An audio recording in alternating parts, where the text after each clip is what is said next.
y vamos a esperar un minutico más que están ingresando para dar inicio.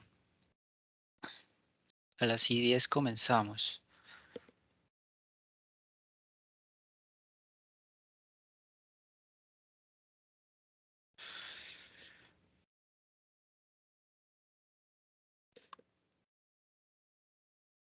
Listo.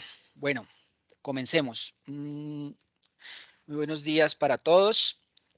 Eh, para quienes no me conocen, mi nombre es Elkin Casadiego. Soy médico epidemiólogo. Trabajo en la Oficina de Docencia e Investigación y lidero el área de epidemiología, evaluación y seguimientos de proyectos. Vamos a darle continuidad al curso de epidemiología, métodos y conceptos. Estamos en la sesión 11. Esta es una iniciativa de la Oficina de Docencia e Investigación con el propósito de apoyar el trabajo de investigación de los proyectos adscritos a la oficina, los trabajos de grado de estudiantes y también aportar elementos conceptuales para todo aquel funcionario de la entidad que desee aplicar los conceptos de epidemiología a su actividad asistencial o a su actividad administrativa. Mi correo es epidemiología@dermatología.gov.co. Mi número celular, con mucho gusto si requieren algún apoyo o asesoría en sus trabajos de investigación, trabajos de grado. Estas charlas las estoy subiendo a un canal que he creado, dr.elkincasadiego, con el propósito de que puedan consultar las memorias, la grabación, los conceptos, puedan repasarlos. Y hemos acordado con el doctor Camilo y el doctor Gamboa realizar una evaluación al final de las sesiones cuando ellos me lo indiquen, y esa evaluación va a estar integrada, va a estar sumada con el resto de de evaluaciones para el caso de los residentes. Bien, entonces en la sesión pasada iniciamos hablando sobre el diagnóstico. En este momento vamos a continuar, vamos a iniciar con un repaso. He titulado la charla Diagnosis, Probabilidades y Pruebas de Diagnóstico. Vamos a hacer un resumen de lo que vimos en la sesión pasada y lo vamos a compaginar con, eh, con el consolidado o el resumen de todo lo que son las características operativas o los indicadores resumen de las características operativas de las pruebas. Entonces, el objetivo es, uno, conocer las bases del razonamiento diagnóstico. Dos, aplicar los principales conceptos de probabilidades en pruebas diagnósticas. Acordémonos que hemos dado una serie de charlas sobre el concepto de frecuencia absoluta, frecuencia relativa, distribución de frecuencia en el marco de las tablas de contingencia, y eso lo hemos eh, empatado con el concepto de probabilidad, las axiomas y los teoremas de probabilidad. Y en este momento vamos a hacer una de las aplicaciones que es en pruebas diagnósticos a través de conocer las diferentes características operativas o desempeño de las pruebas diagnósticas. Entonces, en la medida en que vayamos avanzando en los conceptos, de pruebas diagnósticas, vamos incluyendo o vamos haciendo el link con los conceptos de probabilidad, porque es lo que nos da el marco conceptual para poder entender y las implicaciones, entender y conocer las implicaciones, los alcances y la utilidad de lo que son estos indicadores de desempeño de las pruebas diagnósticas. Entonces, el proceso diagnóstico, que es la diagnosis, la podemos resumir en una actividad que hace el clínico en donde cuando le llega a un paciente, inicialmente el clínico tiene una sospecha clínica de por qué le consulta el paciente. Esa sospecha clínica se ve alimentada por distintas fuentes de información, entre las cuales está el marco epidemiológico o poblacional de donde proviene el paciente, factores de riesgo y en general la historia clínica.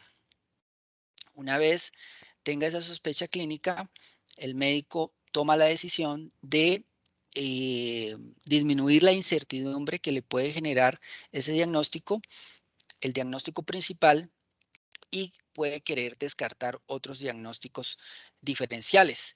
En ese momento genera o solicita un test diagnóstico, ¿cierto?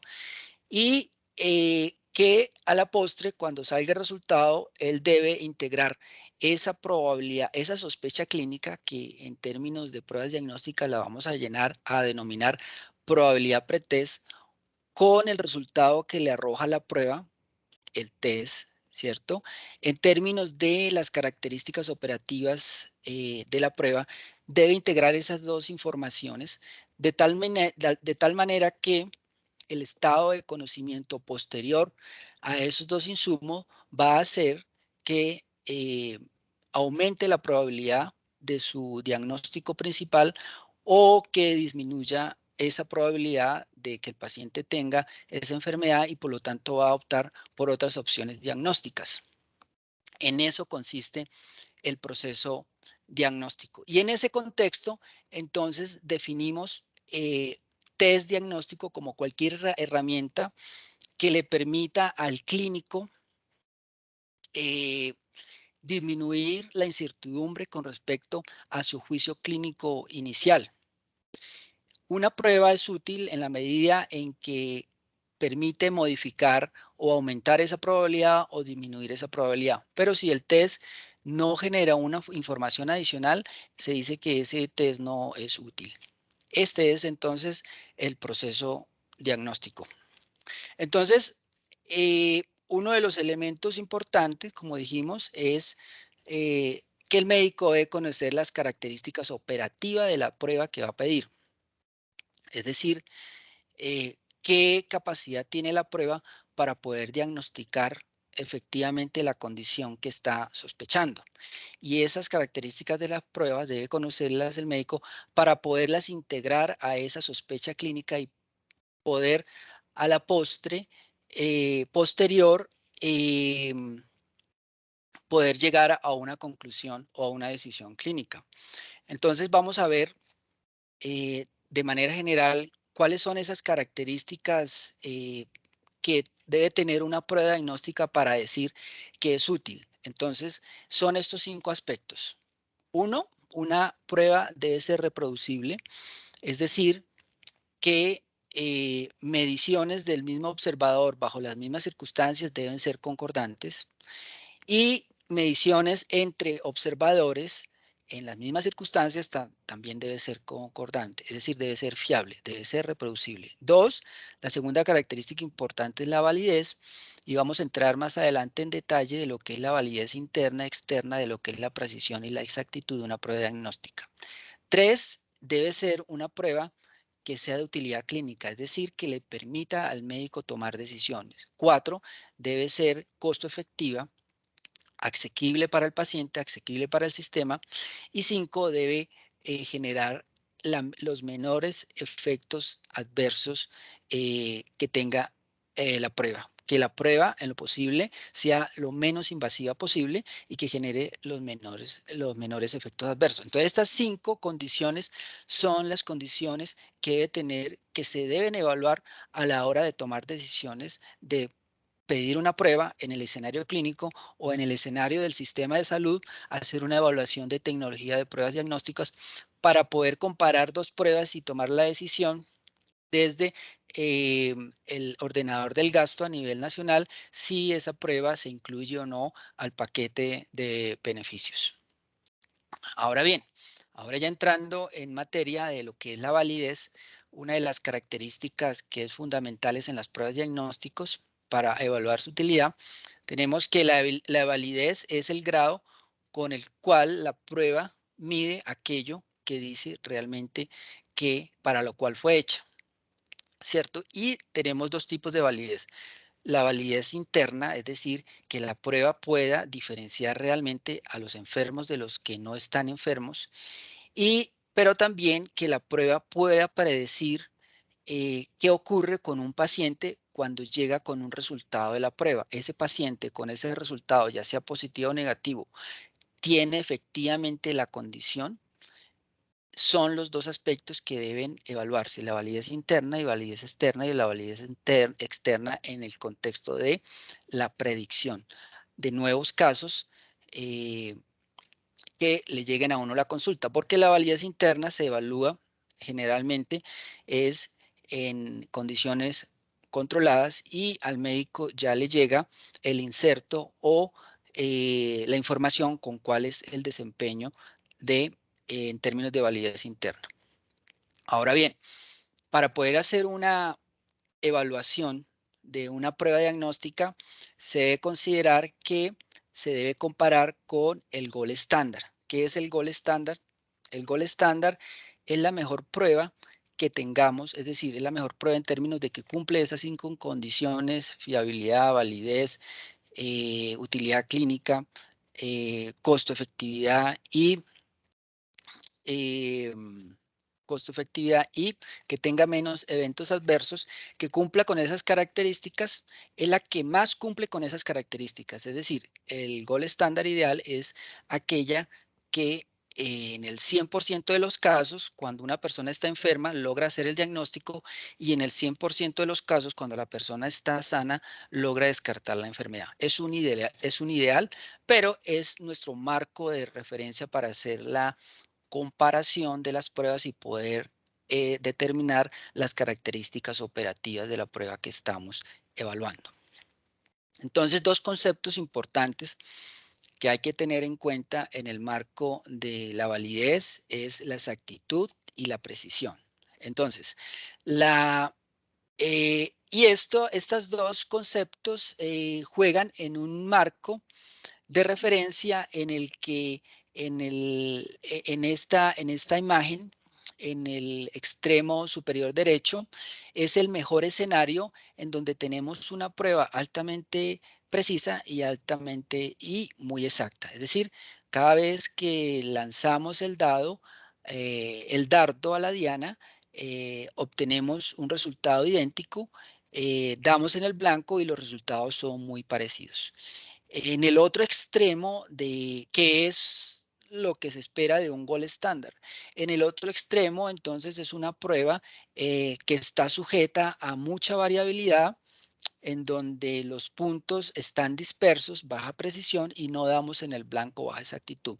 Y hay escenarios intermedios en donde podemos tener una alta exactitud, damos en el blanco, pero la precisión es escasa porque existe dispersión en los puntos. Y el otro es en donde tenemos una baja exactitud, no damos en el blanco, no mide lo que quiere medir la prueba, pero cada vez que hacemos la evaluación o hacemos el diagnóstico, siempre nos da hacia el mismo lado. Este escenario de alta precisión y baja exactitud es un escenario de sesgo, muy posiblemente porque el instrumento no está calibrado, y este escenario de alta exactitud y baja precisión ocurre cuando el instrumento sí nos funciona, pero puede que haya un problema en términos de variabilidad en las muestras. Esto se puede dibujar en términos de una distribución normal, en donde la exactitud es qué tanto mi estimador muestral se aleja del parámetro poblacional. Acordémonos que el parámetro poblacional es teórico, y que la única manera de acercarnos a él es haciendo una medición en toda la población, que se suele hacer en encuestas poblacionales, pero que no es usual. En medicina, por lo general, contamos con muestras y las actitudes que tanto a partir de lo que estimamos en la muestra nos acercamos a ese parámetro poblacional y la precisión, entonces, en términos concretos, la estimamos a partir de los intervalos de confianza. Entonces, son los dos parámetros muy importantes que debemos tener a la hora de realizar una prueba diagnóstica. Pero para que el tema no sea tan abstracto, vamos a introducirlo con un ejemplo que trabajamos también en la sesión pasada. Lo vamos a resumir y lo vamos a plantear de una manera más concreta para abordar los parámetros operacionales de las pruebas diagnósticas y concretarlo, llegar a una conclusión en términos si se utiliza o no se utiliza con las medidas resumen. Entonces, el escenario es el examen parasitológico por microscopía a partir de frote directo en el caso de la leishmaniasis.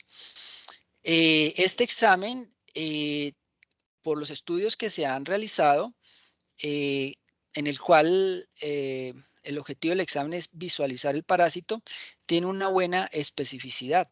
Todavía no sabemos qué es especificidad, pero de manera general les voy a contar que en los pacientes que no tienen la enfermedad, efectivamente, no se visualiza el parásito en un 98 y 100, o 100% de las ocasiones, pero la sensibilidad es baja en un 54 o 94%, es decir, que cuando la persona está enferma hay una alta variabilidad y muchas veces no se detecta el parásito. Entonces, esa alta variabilidad en la detección del parásito tiene unas causas y es, por ejemplo, la calidad de la muestra.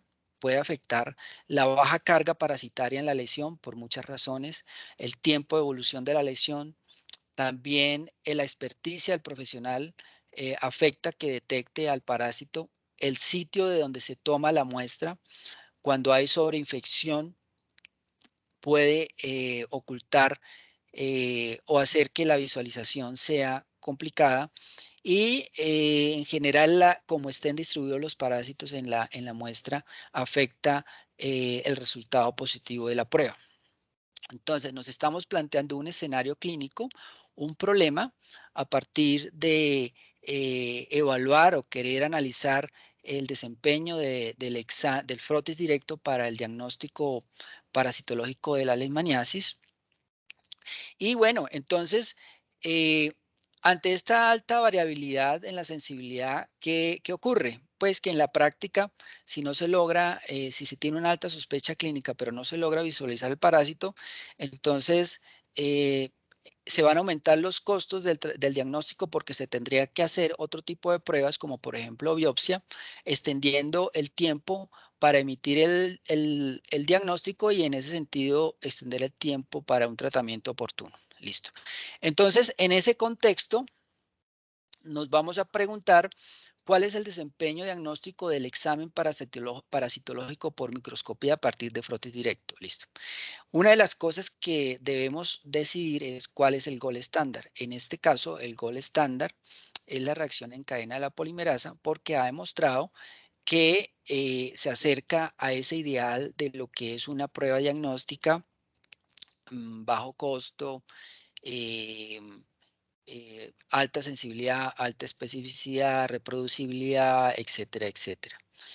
Eh, y digamos, este es un caso hipotético.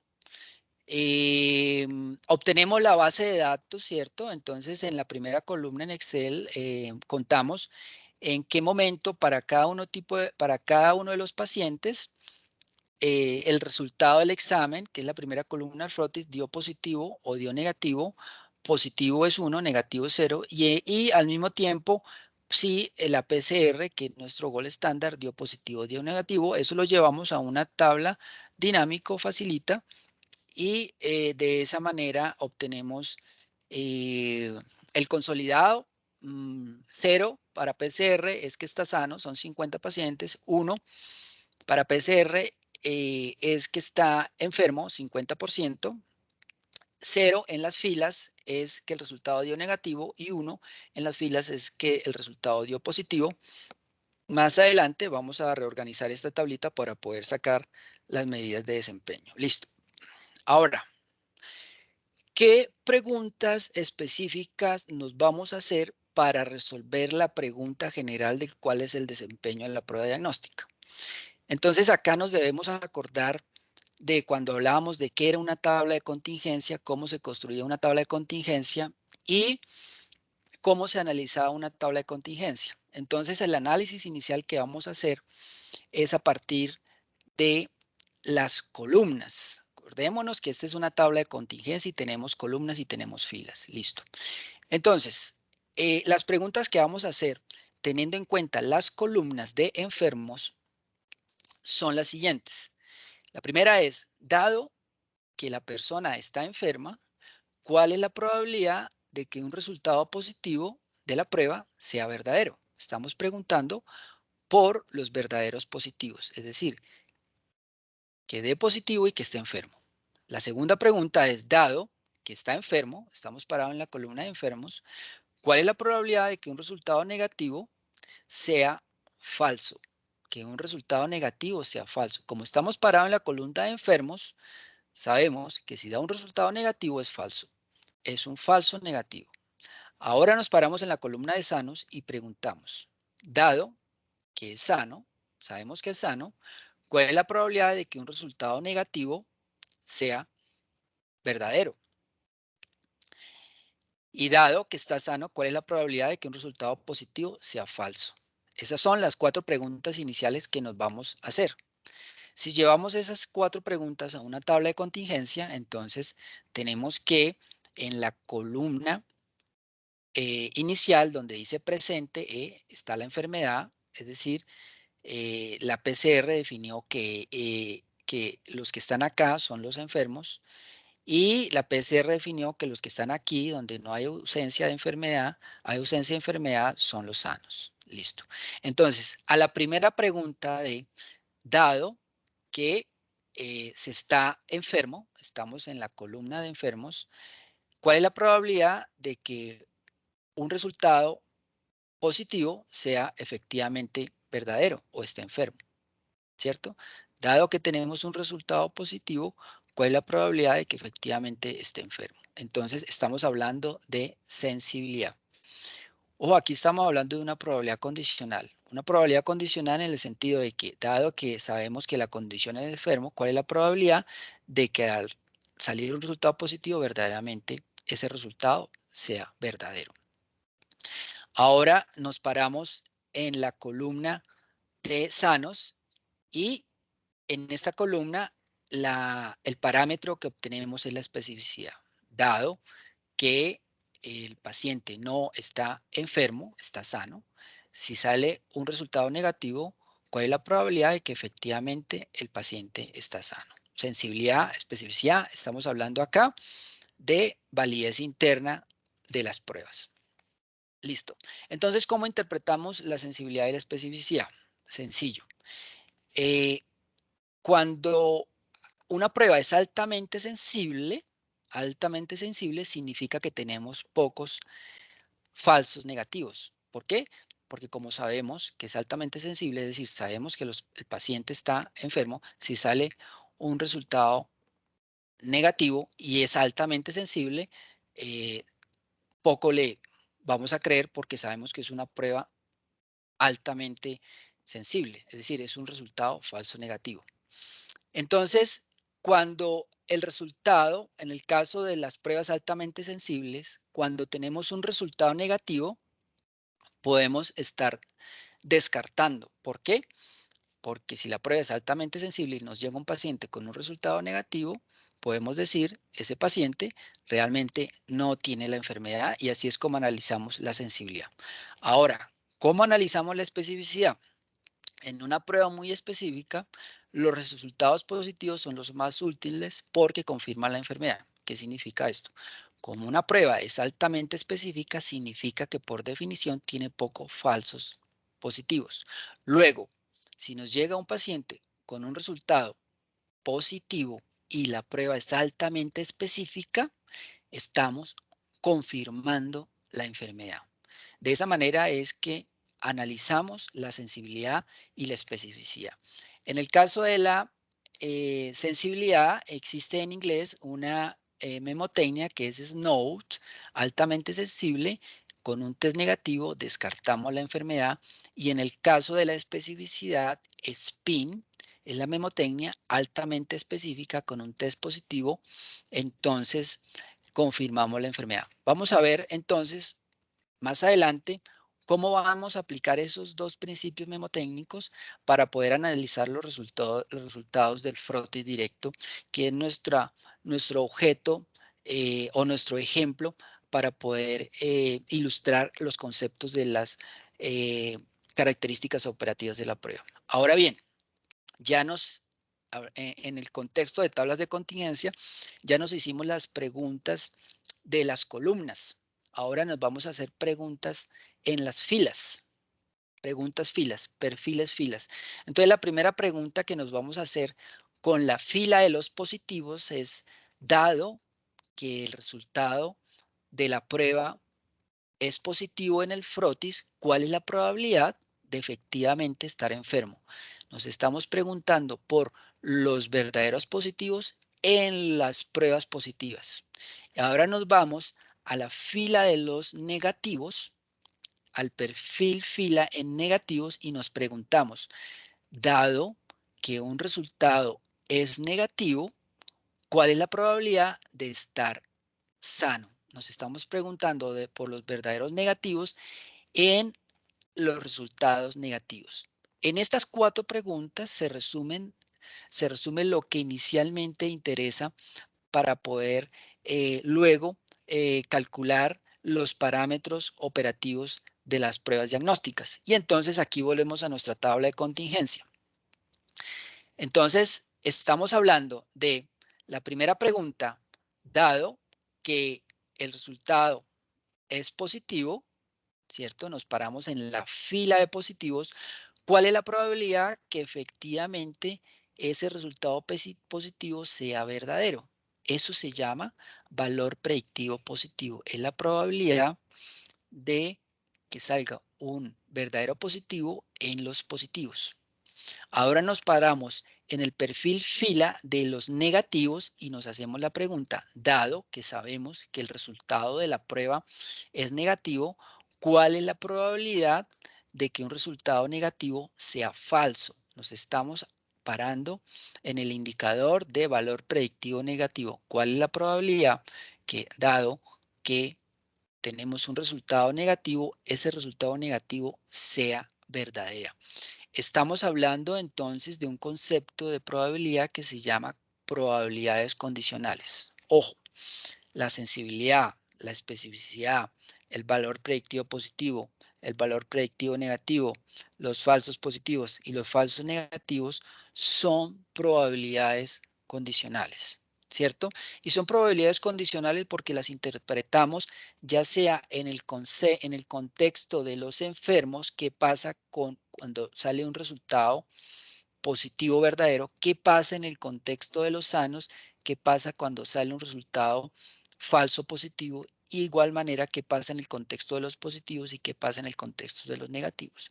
Hablamos de probabilidad condicional cuando disminuimos nuestro espacio muestral y no estamos hablando en el denominador de toda la muestra, de todo el n, sino que hemos disminuido nuestro n, o sea, nuestro espacio muestral, a los marginales o enfermos o sanos o pruebas positivas o pruebas negativas. Por eso se llama probabilidades condicionales. Los indicadores operacionales son probabilidades condicionales. Sensibilidad, especificidad, valor predictivo positivo y valor predictivo negativo. Cosa que no pasa con, por ejemplo, los indicadores de resumen como las razones de verosimilitud, que son razones. Listo. Tenemos la validez interna. Esta es la validez externa, que es los valores predictivos positivos. Ya vamos a ver por qué le denominamos validez externa. Entonces, volviendo a nuestro ejemplo, tenemos que hemos obtenido estos resultados, tenemos que la sensibilidad fue del 88%, que es dividir 44 sobre 50, la especificidad 96%, 48 sobre 50, el valor predictivo positivo del 95.7%, 44 sobre 46, el valor predictivo negativo 88.9, 88.9, 48 sobre 54. Listo, ya obtuvimos los resultados. Aquí hay un resultado muy importante que es este, que es el de la prevalencia de la enfermedad. La prevalencia de la enfermedad, entonces, es el número de enfermos sobre la muestra que tenemos, en este caso 100, y para este caso la prevalencia de la enfermedad es el 50%, y más adelante vamos a ver para qué es útil conocer esa prevalencia de la enfermedad y cómo esa prevalencia de enfermedad para fines de cálculos se convierte en esa sospecha clínica a priori del clínico. No olvidar que estos indicadores o estos parámetros se hace su estimación puntual, pero también se debe hacer su estimación por intervalo, es decir, su coeficiente, su intervalo de confianza. Listo. Entonces, ya lo hicimos aquí manual, en una tablita en Excel, y podemos hacer los intervalos de confianza también de manera manual, pero para eso existen eh, los software especializados estadísticas. En este caso, al lado izquierdo, entonces hicimos el cálculo utilizando Stata. La metodología que utilizamos para calcular los intervalos de confianza fue a través de binomial exacto. Hay varias metodologías para poder hacer esos cálculos, pero en este momento no nos vamos a detener en eso. Y entonces aplicamos el código DIAC-T y organizamos de una manera adecuada las entradas 44, 6, 2, 48, que son cada una de estas valores, frecuencias absolutas, se llaman frecuencias absolutas de las casillas, y obtenemos el resultado. Obtenemos sensibilidad, especificidad y otros parámetros que vamos a ver de resumen, como son los likelihood ratio, que son las razones de verosimilitud positivo y negativo. Listo. Entonces, vamos a analizar un poco por qué le denominamos a los valores predictivos positivos y negativos indicadores de validez externa. Y esto se relaciona porque cuando le llega un paciente al médico, le llega con un resultado de una prueba diagnóstica, positiva o negativa, ¿cierto? Entonces, el médico, a partir de ese resultado, entonces, dado que el resultado que me trae el paciente es positivo, ¿cuál es la probabilidad de que esté enfermo? Esa es la pregunta que se hace el clínico, ¿cierto? La pregunta que se hace el clínico es, dado que este paciente tiene un resultado positivo o negativo, ¿cuál es la probabilidad de que esté sano o que esté enfermo? Esa es la pregunta que se hace el clínico, por eso es la pregunta útil, más que la pregunta de sensibilidad y especificidad, porque si el médico ya supiera que está enfermo o que está sano, pues entonces ¿para qué le mandaría la prueba? Entonces, sensibilidad, especificidad, validez interna, viene en el inserto, lo debe conocer el médico, y la pregunta del clínico es la pregunta por el valor predictivo positivo o el valor predictivo negativo de la prueba. Y entonces acá viene como la prevalencia o la probabilidad pretest influye en la decisión que tome o en la interpretación que haga el médico sobre ese resultado positivo o negativo con el que le llega el paciente. Entonces vamos a mirar, con este otro ejemplo, otro problema, vamos a mirar cómo la prevalencia afecta a los valores predictivos de las pruebas. Entonces, el escenario es, tenemos una población en donde queremos hacer un ejercicio de tamizaje, tomamos una muestra de 10,000 personas para determinar la presencia o no de VIH utilizando la prueba ELISA. Sabemos que el desempeño de esa prueba es del 95% en el caso de la sensibilidad, es decir, que detecta el 95% de los enfermos y que detecta el 98% de los sanos. La sensibilidad es del 95% y la especificidad del 98%. Además, también sabemos que la prevalencia de la enfermedad en esta población es del 1%. La pregunta que nos vamos a hacer es que si nos llega un paciente de esa muestra con un resultado positivo, ¿cuál es la probabilidad de que en efecto tenga VIH? Y cómo, al cambiar la prevalencia, es decir, si nos hacemos esa pregunta en una población con una prevalencia distinta, vamos a obtener un resultado de ese valor predictivo positivo diferente. Nos estamos preguntando acá por el valor predictivo positivo. Entonces, el primer paso es resumir la información. Tenemos que el N es 10.000. ¿Qué información tenemos? Tenemos la información de la probabilidad de que un resultado sea positivo dado que es enfermo, que es igual a hablar de sensibilidad. Tenemos la siguiente probabilidad condicional, que es la probabilidad de que dé un resultado negativo dado que es sano, del 98%, y la prevalencia. Entonces nos preguntamos por el valor predictivo de esa prueba. Es decir, en términos probabilísticos, es dado que el paciente me llegue con un resultado positivo, ¿cuál es la probabilidad de que esté enfermo? Es la pregunta del clínico, en términos probabilísticos. Entonces, organizamos esa información en una tabla de contingencia, colocamos en los marginales totales 10.000, que es nuestra muestra.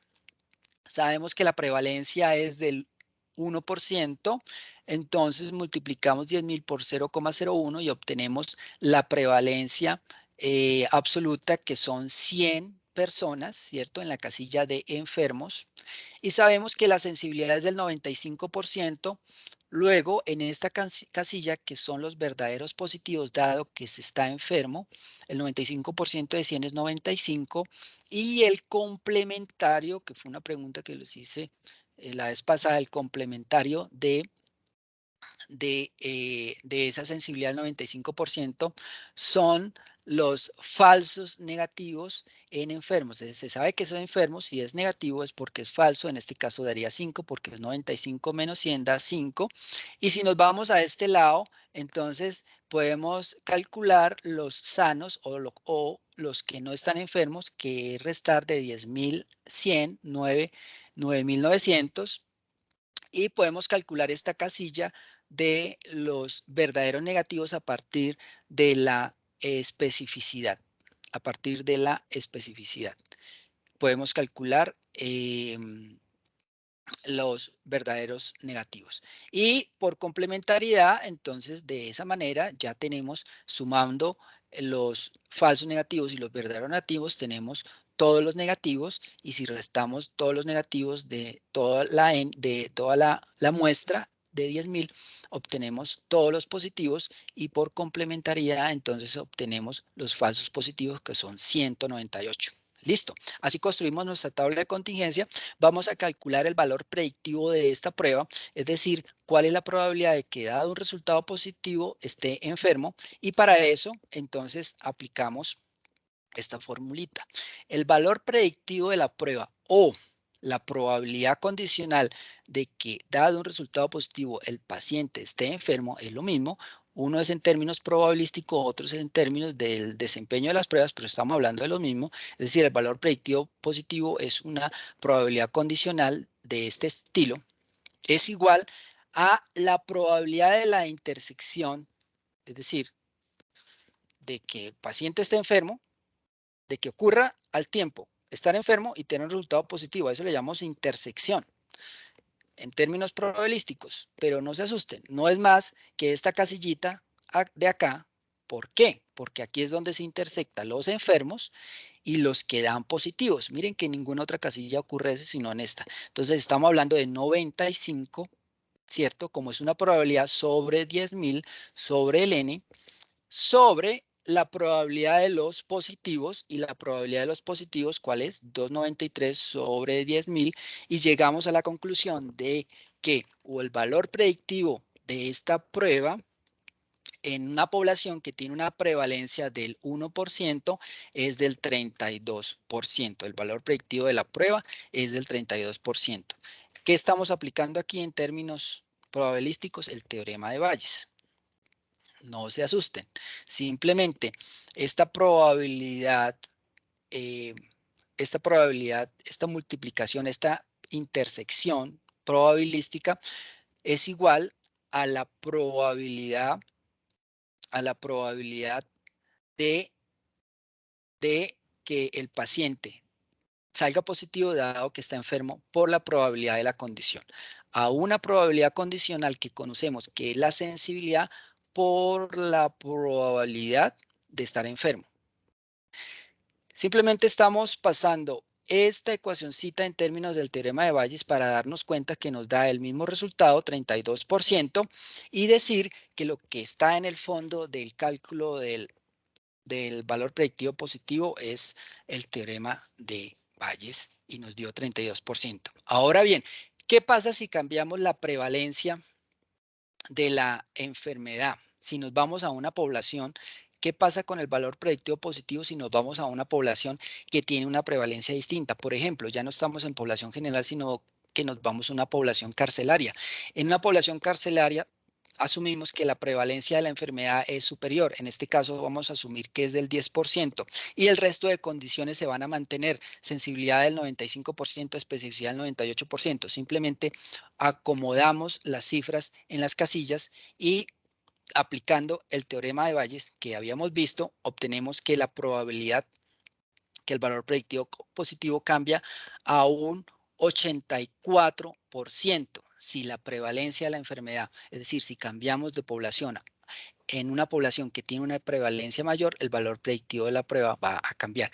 Por eso es que lo llamamos que es una característica de operativa en términos de validez externa. Ahora bien, estamos empleando, vamos aquí a integrar dos conceptos, el teorema de Bayes y la respuesta en términos a los valores predictivos cuando se cambia la prevalencia. Aplicamos el teorema de Bayes, como ya lo vimos, y haciendo los cálculos del valor predictivo positivo, el valor predictivo positivo, aquí está la formulita, es decir, para no hacer la tabla de contingencia y llenar las casillitas, simplemente aplicamos la fórmula del valor predictivo positivo. Esta fórmula se deriva de este teorema de Bayes, de acá, y lo vamos a ver. En esta primera parte tenemos la sensibilidad que la conocemos por la probabilidad previa, ¿cierto? Y la sensibilidad es esta probabilidad condicional, que es esta misma que está acá, ¿cierto? Y es esta misma que está acá, que tiene el muñequito, ¿listo? Por la probabilidad, la prevalencia, que es la información a priori, y aquí abajo es la probabilidad total de esta probabilidad de que todos sean positivos. Y de manera analítica, entonces obtenemos que con una prevalencia del 1% tenemos que el valor predictivo es de 32% y una prevalencia del 10% es de 84%. Les incluí acá de manera analítica qué conceptos de probabilidades se emplearon para poder aplicar el teorema de Bayes para poder determinar cómo cambia el valor predictivo positivo al cambiar la prevalencia. Bien. Pero entonces ahora, hasta ahora, ¿qué hemos hecho? He hablado de sensibilidad, especificidad y los valores predictivos, que son los indicadores simples. Pero esos indicadores simples debemos integrarlos en indicadores más complejos que nos permitan trabajar al tiempo la sensibilidad y la especificidad, porque por ahora la sensibilidad va por un lado, la especificidad va por otro. ¿Cómo integramos esos conceptos de sensibilidad, especificidad y de prevalencia para poder llegar a conclusiones clínicas? Acordémonos que en el proceso diagnóstico está la sospecha clínica, está la prueba que manda el médico, que solicita el médico, y está el resultado después de ese análisis. Esa información se debe integrar para tomar una decisión. Entonces, las medidas resumen, básicamente aquí está un resumen de todos los parámetros, pero nos vamos a detener en dos: el índice de validez y la razón de verosimilitud, que son medidas complejas, y en el caso de razón de verosimilitud son medidas de razones de probabilidad.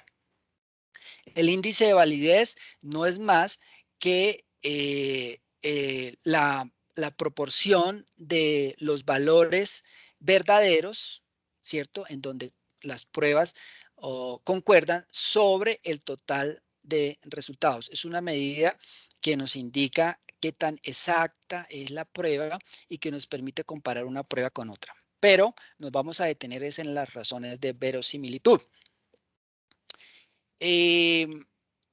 Entonces, las razones de verosimilitud me permiten a mí poder integrar esa probabilidad a priori y la probabilidad y el resultado del test para obtener esa probabilidad a posteriori.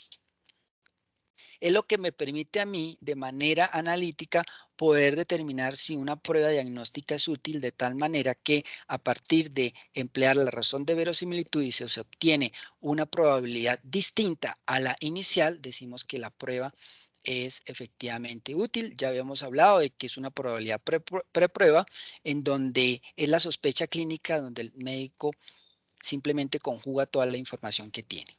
Vamos a ver entonces, hay dos tipos de indicadores de razón de verosimilitud. Estos indicadores se construyen con la sensibilidad y con la especificidad, es decir, con los valores predictivos y verdaderos positivos y los falsos positivos. Entonces, es una razón, es decir, que es un cociente de cantidades que son distintas, en donde el numerador no está incluido en el denominador. En el caso de la razón de verosimilitud positivo, responde a la pregunta, ¿cuántas veces es más probable que la prueba sea positivo en los enfermos que en los sanos? Vuelvo y repito. Razón de verosimilitud positivo, sensibilidad sobre 1 menos especificidad. ¿Y qué es la sensibilidad? En términos cortos, es la probabilidad de verdaderos positivos. Verdaderos positivos. Entonces, aquí estamos hablando de enfermos.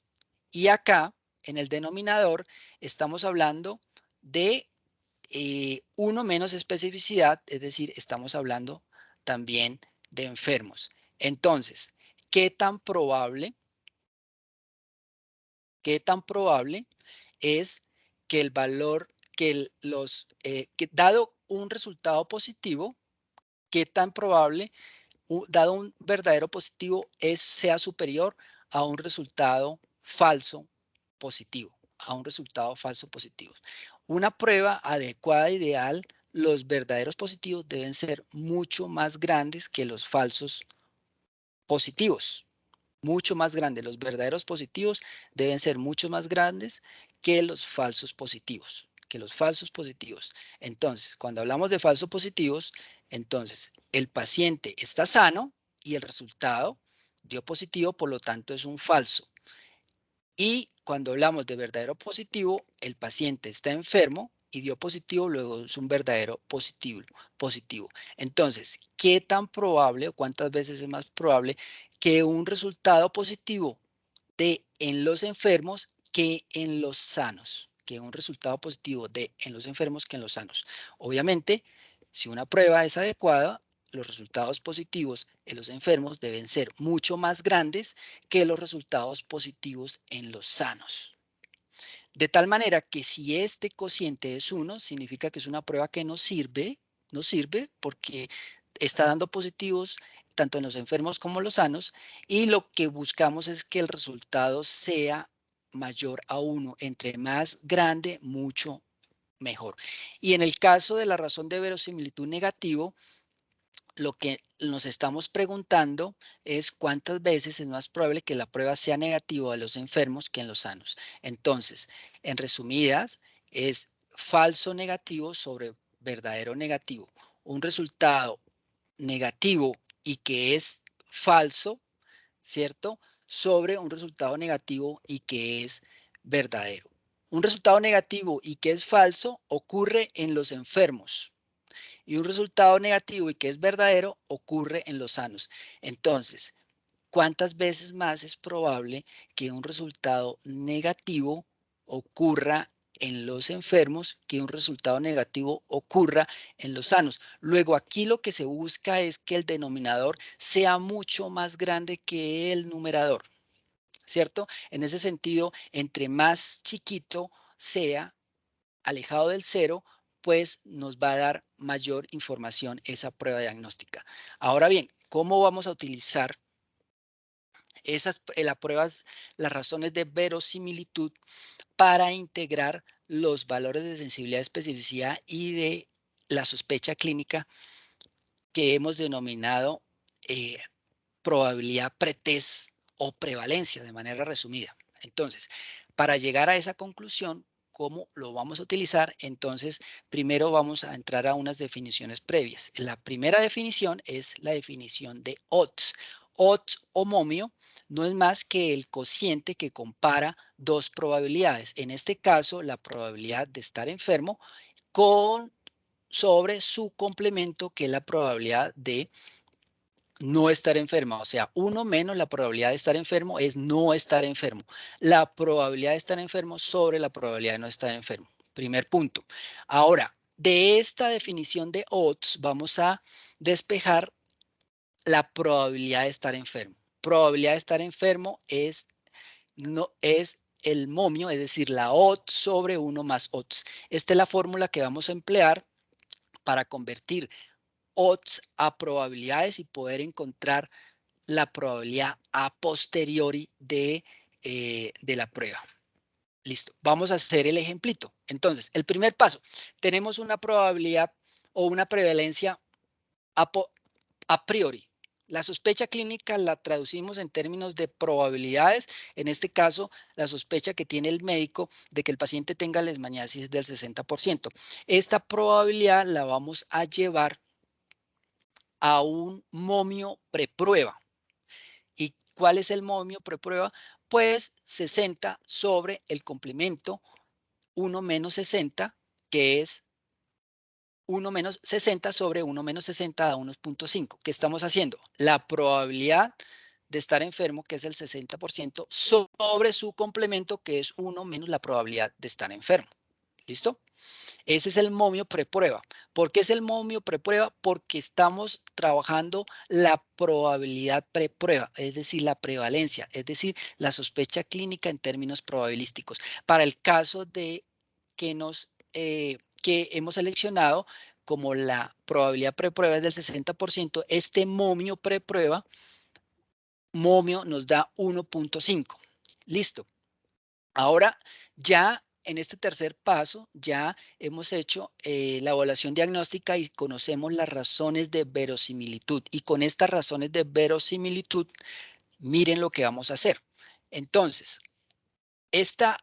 vamos a obtener del odds preprueba o momio preprueba que calculamos en el paso anterior, que nos dio 1.5, lo vamos a multiplicar con la razón de verosimilitud positiva, que para el caso que nos compete, que es el frotis directo, es 22, ¿cierto? 22 es el likelihood ratio, es decir, la razón de verosimilitud positiva. ¿De dónde sale este 22? Es sensibilidad sobre 1 menos especificidad. Listo, 22.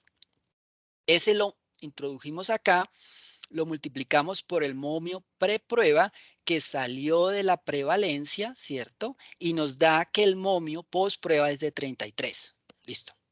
Ahora, ese momio postprueba lo convertimos en una probabilidad postprueba. Aquí está el truco. Esta probabilidad postprueba es 33, el momio postprueba, 33 sobre 1 más 33 utilizando la fórmula y nos da 97. Conclusión, ¿qué hemos hecho? Decimos que en este caso, como utilizamos la razón de verosimilitud positivo, decimos que si un paciente nos llega con un resultado, con un frotis directo positivo, y dado que conocemos y dado que hemos hecho un estudio de las parámetros de desempeño de la prueba y que conocemos la razón de verosimilitud positivo, hemos llegado a la conclusión de que con una prevalencia de ese paciente, con una sospecha clínica del 60%, la probabilidad post-prueba, dado que nos llegó con un resultado positivo, es del 97% en tener leishmaniasis. Es decir, hemos incrementado o hemos disminuido nuestra incertidumbre o hemos incrementado nuestra certeza que efectivamente ese paciente tiene leishmaniasis, porque de una sospecha clínica del 60% llegamos a través de o emplear una prueba diagnóstica al 97%. Luego, la decisión clínica en este caso es muy razonablemente iniciar tratamiento de base. Ojo, dijimos de manera eh, un poco superficial que esta prueba nos había arrojado una sensibilidad baja. Por lo tanto, un resultado negativo no nos sirve. En este caso, un resultado positivo sí nos sirve porque la especificidad es alta.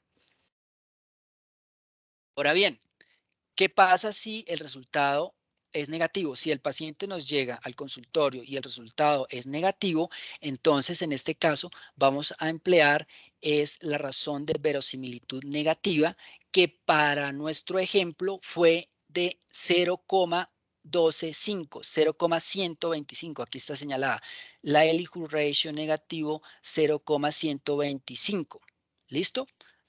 Y entonces multiplicamos esa razón de verosimilitud por el momio preprueba, que fue con la prevalencia. Estamos usando la misma prevalencia, no estamos cambiando la prevalencia del 60%, obtenemos que el momio postprueba es del 18%.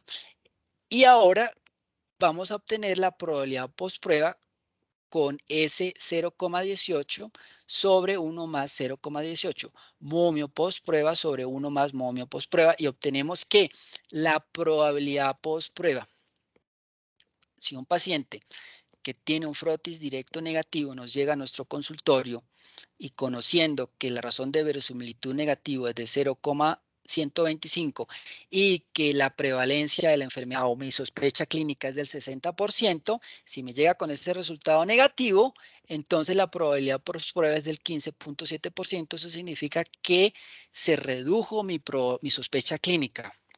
Decisión clínica. Es razonable no iniciar tratamiento, sino que realizar otra prueba. Es decir, que si un paciente me llega con un frotis directo positivo, yo le voy a creer, y si me aumenta la probabilidad postprueba, le inicio tratamiento. Pero si un paciente me llega con un resultado negativo, entonces tengo que hacer otras pruebas diagnósticas complementarias para estar seguro que ese no sea un falso negativo, porque los frotis directos tienen altas falsos negativos, por eso la sensibilidad es baja. Ahora bien, ya no necesitamos hacer todas esas operaciones en el consultorio. Ya todas esas operaciones ya las tenemos en el nomograma de Fagan. ¿Listo? Entonces, ¿en qué consiste el nomograma de Fagan? Tenemos la probabilidad, la sospecha clínica del 60%. Tenemos los likelihood ratio, valor predictivo positivo y negativo. El paciente me llega con un resultado positivo. El paciente me llega con un resultado positivo. Me voy al likelihood ratio de mi prueba, que en este caso, como me llegó con un resultado positivo, me voy a 22. Como es 20, perdón, aquí 60 y me voy a 22 acá. Extiendo esa línea y entonces me llego que la probabilidad post es del 97%. Si me llega con un resultado positivo, parto de la prevalencia del 60%, y como sé que el likelihood ratio negativo de mi prueba directo es de 0,125, entonces llego proyectando esa línea a que la probabilidad post es del 15%. Listo. Ya hice todas esas operaciones, probabilidades condicionales, momios, momio preprueba, toda con el nomograma de Fagan, pero ya entendemos cómo es que funciona el nomograma de Fagan, simplemente lo vamos a utilizar en la clínica. En resumen, ¿qué hemos hecho? Volvemos a nuestra diapositiva inicial. El proceso diagnóstico o diagnosis consiste en partir de una información a priori, es decir, la sospecha clínica traducida en términos probabilísticos, y aplicando el teorema de Bayes a través de conocer la información del desempeño de las pruebas, ¿cierto? Llegamos a un conocimiento o una probabilidad a posteriori, aumentamos esa probabilidad, esa sospecha clínica aumentó o esa sospecha clínica, perdón, aumentó o esa sospecha clínica disminuyó. Entonces, con una información a priori y actualizando el conocimiento, llegamos a un resultado a posteriori para tomar una decisión clínica. ¿Qué estamos usando? Teorema de Bayes, teoría de probabilidades y evaluación de pruebas de desempeño en el proceso diagnóstico.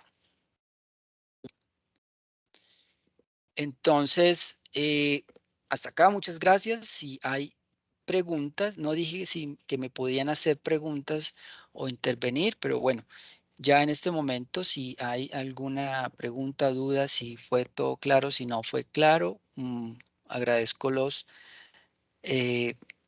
comentarios.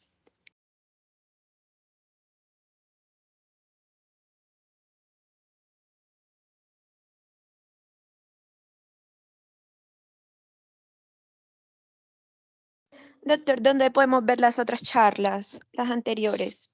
Entonces, mira, acá esta charla resume todo lo que vimos en la charla pasada y llegamos a la conclusión de finalmente cómo es el proceso diagnóstico utilizando las indicadores de resumen, que son los valores, las razones de verosimilitud. Esas las voy a colgar en el canal de YouTube dr.elkin_casadiego. Cualquier duda o pregunta, aquí está mi número celular, aquí también está mi correo, con mucho gusto. Cualquier cosa, estoy para servirles y para orientarlos en sus trabajos de grado, cualquier pregunta o duda que tengan. Gracias.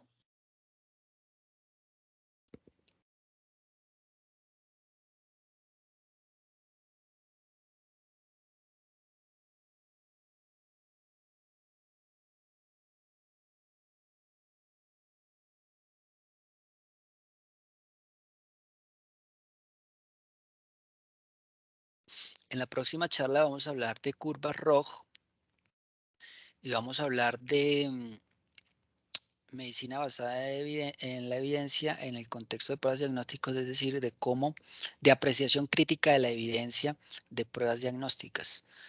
Para resumir, para terminar el capítulo de pruebas diagnósticas. Están cordialmente invitados.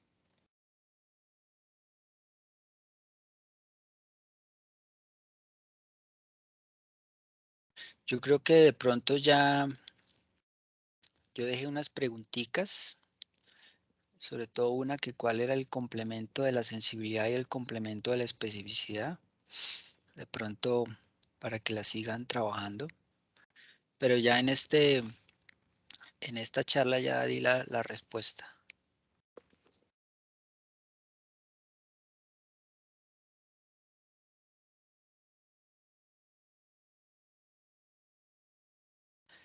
No sé, doctor Camilo, si hay alguna otra duda o pregunta o si damos por terminado. No, doctor, solo estaba pendiente ahí lo de la doctora que preguntó que quería acceder a las charlas anteriores. Ah, bueno, yo la monto en el canal y me cuentan si le encontraron el canal, si tuvieron acceso, si no, me pueden escribir a mi WhatsApp a través del número celular o escribirme al correo. Van a salir muchas preguntitas de pruebas diagnósticas en la evaluación del curso, ¿no? Doctor, lo otro es que usted me dice cómo quiere hacer la actividad, porque yo creo que si van a haber evaluaciones, pues hay que excluir ahí a los doctores de pregrado, ¿no? A los internos, Ah, que pues ok. cada mes. Entonces ellos han estado solamente pues en esta sesión y si usted va a evaluar al final de mes, pues no va a ser adecuado para ellos eso, porque por favor me manda la fecha y agendarla, si la va a hacer este mes, si la va a hacer en Ah, abril. bueno. Perfecto, Cami. Entonces, yo te contacto, Cami, y me cuentas a qué estudiantes se haría la evaluación. Sí, el perfil de los estudiantes y desde qué tiempo estuvieron para poder, qué temas incluir. Sí, darles de pronto también eso, como las charlas para que ellos las repitan y si tienen dudas, pues traerlas como a la sesión puntual para que les vaya bien. Vale, sí, darle como el listado de temas, el link del canal de YouTube, que las puedan consultar ahí y si hay algunas preguntas sobre las charlas que están ahí, la podemos resolver en una próxima sesión o en una sesión previa a la evaluación y luego, listo, quedamos listos para hacer una evaluacióncita. Perfecto, me pasan entonces la fecha para agendarlo ahí. Vale, vale, Información. listo, listo. Bueno, no veo más preguntas. Si tienen dudas, aprovechen o si no, bueno, ya damos por terminado esta sesión y muchas gracias por la atención. Muchas gracias, doctor. Hasta luego.